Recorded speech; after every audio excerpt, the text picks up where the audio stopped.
दंतेवाड़ा के हमीरगढ़ में तिरंगा रैली के उपलक्ष्य में नगरपालिका चेयरमैन रेखा परिहार ने सेना के साहस की सराहना की और कहा कि जो लोग हमारी बहनों का सम्मान छीनने की कोशिश करेंगे उन्हें कड़ी सजा मिलेगी। उन्होंने पाकिस्तान को मुंहतोड़ जवाब देने और देश की सुरक्षा में तैनात सेना की क्षमता की प्रशंसा की। रेखा परिहार ने सेना के साहस और क्षमता की सराहना की। उन्होंने पाकिस्तान को मुंहतोड़ जवाब देने की बात कही। उन्होंने कहा कि जो लोग हमारी बहनों का सिंदूर उजाड़ेंगे उन्हें कड़ी सजा मिलेगी। उन्होंने देश की सुरक्षा में तैनात सेना की क्षमता और अचूक वार की सराहना की। उन्होंने आदित्यनाथ योगी के बुलडोजर एक्शन की सराहना की और कहा कि इससे अपराधियों का सफाया हुआ है। आतंकवाद के खिलाफ कार्रवाई, अगर आतंकवादी फिर से हरकत करेंगे तो ऑपरेशन के जरिए उनका सफाया किया जाएगा। देश की सुरक्षा के लिए प्रतिबद्धता, उन्होंने देश की सुरक्षा के लिए प्रतिबद्धता जताई और कहा कि देश की सुरक्षा में किसी भी तरह की कमी नहीं आने दी जाएगी। जिले के अंदर हम हमीरगढ़ तहसील के अंदर मौजूद है और यहाँ की कर्मठ और ग्राउंड जीरो से लगाकर अभी तक एक्चुअल कहने का मतलब है कि लोगों की संवेदना सुनना, उनकी प्रॉब्लम समस्या सुनना और इस चीज़ को लेकर हमारी 24 न्यूज़ टीम की हमेशा एक पहल रहती है। हम वहाँ तक पहुँचे जहाँ तक आम व्यक्तियों की मदद हो, आम व्यक्तियों की तरह सेवाभावी हो। तो नगर पालिका चेयरमैन साहब हमारे रेखा जी परिहार जी, इनका काफ़ी कुछ नाम सुना होगा। लोगों की मदद करना, हेल्प करना, इनके विचार भी है कि सबका साथ सबका विकास, जो माननीय प्रधानमंत्री जी नरेंद्र मोदी जी कहते हैं। तो तिरंगा यात्रा पूरे भारतवर्ष में ऑपरेशन सिंदूर को लेकर निकल रही है। इसको लेकर हमीरगढ़ के अंदर भी आज सुबह तिरंगा यात्रा निकली और रेखा जी परिहार का कहना है कि पूरे भारतवर्ष अभी उत्साह में है। ऑपरेशन सिंदूर के कारण कई अपनी बहनों के सिंदूर उजड़े हैं, उसका जवाब पाकिस्तान के आतंकवादियों को दिया गया। तो रेखा जी परिहार से पूछना चाहेंगे, अभी तिरंगा यात्रा जो आपकी रैली निकली है और आप क्या मैसेज देना चाहेंगे? अभी हमीरगढ़ नगर पालिका क्षेत्र में तिरंगा यात्रा का आयोजन किया और सिंदूर यात्रा का भी आयोजन किया गया, जिसमें महिलाओं का भी सहयोग रहा और हमारी माननीय जिला अध्यक्ष जी प्रशांत जी मेवाड़ा भी यहाँ पे उपस्थित रहे।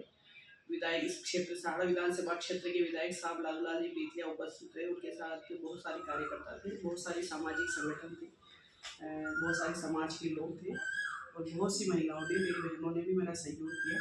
एक अच्छे हम ये जो एक माननीय प्रधानमंत्री जी द्वारा जो सिंदूर ऑपरेशन सिंदूर, जो पहलगाम घटना के ऊपर जो हमारा ऑपरेशन सिंदूर था और पाकिस्तान के आतंकियों को जो जवाब था, उसमें जो सेना ने हमारा सहयोग, सेना ने जो हमारा मतलब हमला किया, उसके सेना के सम्मान के लिए ये सिंदूर यात्रा और तिरंगा यात्रा निकाली जा रही है। उनके हौसला अफजाई के लिए ये सब मतलब यात्राएं निकाली जा रही है और उसके लिए हम लोग मोदी जी को धन्यवाद देते हैं। कश्मीर के अंदर हमेशा से ये रहा है कि पाकिस्तान हमेशा सोचता है कि भाई कश्मीर में अशांति रहे और कश्मीर एक अच्छा टूरिज्म स्थान बन चुका है, वहाँ पर लोग घूमने जाते, सब कुछ। आतंकवादी कभी नहीं चाहते कि ये सब कुछ हो, पूरे भारतवर्ष में हमला करना चाहते। आतंकवादी को हमने सिंदूर के हिसाब से मुंहतोड़ जवाब दिया। आने वाले समय के अंदर भी हम चाहेंगे पूरी आतंकवादी गतिविधि पाकिस्तान से खत्म होनी चाहिए। पाकिस्तान से आतंकी खत्म होने चाहिए, ये वहाँ की सरकार को सोचना चाहिए। जो हम मीडिया में देखते हैं, हम सुनने को मिलता है कि वहाँ की सेना भी उन आतंकियों का समर्थन करती है। जब अभी ऑपरेशन सिंदूर के जो हमने उनके ऊपर ऑपरेशन सिंदूर से जो कार्रवाई की थी, उसमें भी हम लोगों ने मीडिया के माध्यम से देखा था कि वो लोग वहाँ की सेना के जवान थे जो उन आतंकियों के मरने पे वहाँ उनको सैल्यूट कर रहे हैं, उनको सलामी दे रहे हैं, उनके वहाँ के ध्वज के साथ उनका अंतिम संस्कार किया जा रहा है। तो हमें लगता है कि पाकिस्तान की सरकार, पाकिस्तान की सेना भी उन आतंकियों का समर्थन करती है और अगर बार बार यही घटनाएं होती है, इस तरह आतंकियों को हिंदुस्तान के अंदर भेजा जाता है, इस तरह की घटनाएं होती है, यहाँ के निर्दोष लोगों के साथ अगर इस तरह हत्याएं होती है तो हमें उनका जवाब देना चाहिए। अगर हमारी डिफेंस के अंदर S-400 जो हमारे रूस से मिला है, आकाश हमारी मिसाइल डिफेंस सिस्टम, पृथ्वी मिसाइल सिस्टम और ब्रह्मोस, अगर हमारे पास ये डिफेंस सिस्टम नहीं होता तो हमें काफ़ी दिक्कत होती है। और उनके पास जो डिफेंस सिस्टम जो चीन से, चाइना से लिया था, वो तो काफ़ी नाकाम हो चुका है क्योंकि किराए पर रेंट पे ले रखा। तो हमारे जो डिफेंस सिस्टम, उसको लेकर आप क्या कहना चाहोगे? तो भारत की सुरक्षा बिल्कुल मजबूत है। बिल्कुल, भारत की सुरक्षा इन राफेल से, ये जो डिफेंस सिस्टम है, इससे काफ़ी मजबूत है और उसका पूरे देश ने अपनी आंखों से अभी जो ये जवाब दिया था, हम लोगों ने, हमारी सेना ने दिया था, उसमें लोगों ने देखा भी है। और जब हम आम लोगों के बीच में बैठते हैं और सुनते हैं तो लोग चर्चा भी करते हैं कि अगर ये चीज़ें नहीं होती, क्योंकि राफेल का विरोधियों ने, विपक्ष ने और कांग्रेस के लोगों ने बहुत विरोध किया कि इसमें मोदी जी ने घपला किया, ये किया, जबकि ऐसा कुछ था नहीं। और अगर उस वक्त सरकार ने अगर सोच लिया होता कि नहीं, ये लोग विरोधी जो विरोध कर रहे हैं, अगर वो फैसला मोदी जी नहीं लेते राफेल हिंदुस्तान के अंदर लाने का या सेल्फ डिफेंस जो भी हमारे लिए लाए गए हैं, तो हम तो उस चीज़ को गलत नहीं मानते। अगर वो चीज़ें नहीं होती तो हम लोग कैसे पाकिस्तान को जवाब दे पाते हैं।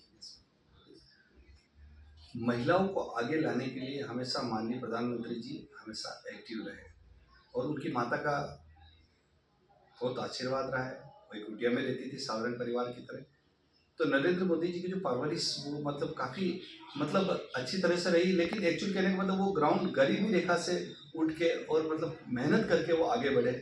और सबसे बड़ी चीज़ क्या है कि महिलाओं के लिए भूमिका सिंह जो रिंग कमांडर है वायुसेना के अंदर, और सोफिया कुरैशी, जिन महिलाओं को उन्होंने आगे लाए, उन्होंने प्रेस वार्ता करी, तो महिलाएं कहीं ना कहीं देश का आने वाले समय में प्रतिनिधित्व करेगी और सेना के अंदर भी बढ़ चढ़ के वो हिस्सा लेगी। तो महिलाओं को तो आगे आना ही चाहिए, और भारत अगर प्रोजेक्टेड कर रहा है आने वाले समय के लिए तो बहुत बेटर है। उसके लिए क्या कहना चाहोगे? मोदी जी ने जिन महिलाओं को नेतृत्व करने के लिए या सेना का जो भी आदेश था, भूमिका सिंह ने और सोफिया कुरैशी ने हमारे देश की जो हम लोगों ने जो जवाब दिया उसका नेतृत्व किया ना, तो देश की हर औरत उसको देख कर अपने आप में अभिभूत हुई। उनको लगा कि नहीं, महिलाओं ने मतलब महिला का सिंदूर उजाड़ने वाले आतंकियों को जो जवाब दिया ना, वो भी महिलाओं ने ही दिया। और ये एक बहुत अच्छा संदेश था हमारे देश की महिलाओं के लिए।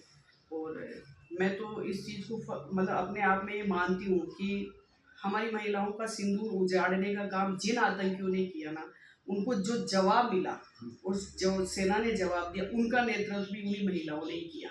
तो जब मेरे देश की दो महिला मिलके इतना बड़ा पाकिस्तान के अंदर हल्ला मचा के आ सकती है, तो मैं तो गर्व महसूस करती हूँ।